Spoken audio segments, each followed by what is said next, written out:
In continuation of the last videos on periodic properties of BSc Part 1 Inorganic Chemistry, in this video we are going to study about factors affecting ionization energy.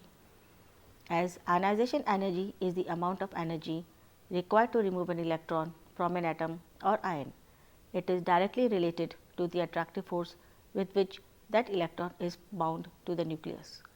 Greater is the attractive force, greater energy would be required for its removal, that is, greater would be the ionization energy. Thus, the factors which affect the attractive force influence the ionization energy. Some of the factors which are responsible for the ionization energy of an element are: first, effective nuclear charge. Due to the shielding effect, an outer electron feels less nuclear charge. The part of the nucleus charge which is effective in attracting an electron is called effective nuclear charge. In an atom, the force of attraction between its nucleus and an electron is directly proportional to the effective nuclear charge. Hence, the direction of an increase in the effective nuclear charge will be the direction of increasing ionization energy. For example, if we see the effective nuclear charge of sodium, magnesium and sodium plus, then we see for sodium it is 2.20, for magnesium it is 2.85 and for sodium ion it is 6.55.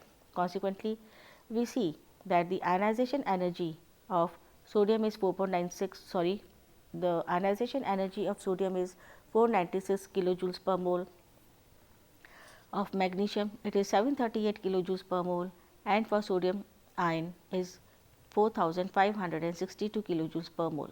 So, we see that the increase in the numerical values in the direction in which the Z effect is increasing. Atomic size.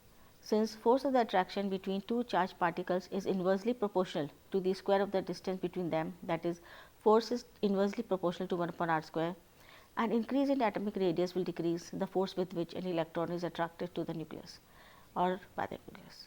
Hence, with the increasing size, the removal of the electron becomes easier and the ionization energy decreases.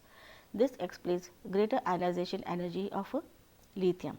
For lithium, the atomic size is 1.55 angstrom and for sodium it is 1.90 angstrom. So, we see that the lithium is smaller than sodium. Hence, the ionization energy of lithium is 520 kilojoules per mole, which is greater than for sodium, that is 496 kilojoules per mole. Now, we come to shielding effect of inner electrons. An electron is shielded from the nucleus by the inner electrons and the electrons in its own shell. Hence, it does not experience that much attraction by the nucleus as it would have experienced in the absence of the inner electrons. This effect of the other electrons on a particular electron in which is called shielding effect, which is measured by a constant called shielding effect or screening constant S. To a greater extent, an electron is shielded by the other electrons, more easily it can be removed from the atom. Z minus S is the effective nuclear charge, where Z is the atomic number. So, higher the value of S, lower will be the ionization energy, and lower the value of S, higher will be the ionization energy. Next, we come to penetration effect. All the orbitals in an atom have a tendency to come close to the nucleus. For this, they penetrate the regions of the other orbitals, but all the orbitals do not penetrate to the equal extent. An s orbital is the most penetrating and the penetration power decreases in the order S has greater penetrating power than P, P has greater penetrating power than D, and D has greater penetrating power than F.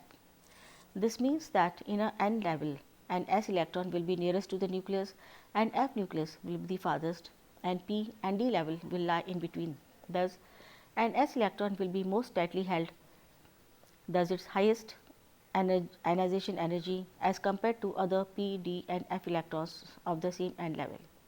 So, the ionization energy is also in the same order, that the ionization energy of S is greater than that of P, and ionization energy of P is greater than that of D, and the ionization energy of D is greater than that of F.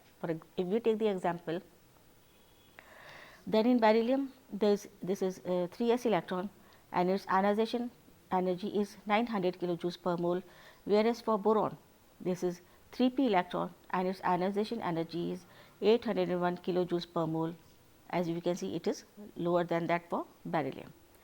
The next is half filled or completely filled orbitals. Removal of an electron from a filled or half filled orbital requires very high ionization energy, as after removal of the stability, that is after removal of the electron, the stability is disturbed. If we take the example that the nitrogen atom has half filled electronic configuration, that is 1s2 2s2 p3, and oxygen has 1s2 2s2 p4. So, we see that the ionization energy of nitrogen is 1000 sorry yes. So, we see that the nitrogen ionization energy is 1402 kilojoules per mole, whereas for oxygen it is 1314 kilojoules per mole. So, we see that due to the stable configuration of the nitrogen, its ionization energy is more than that of the oxygen. That is all for today. Thank you.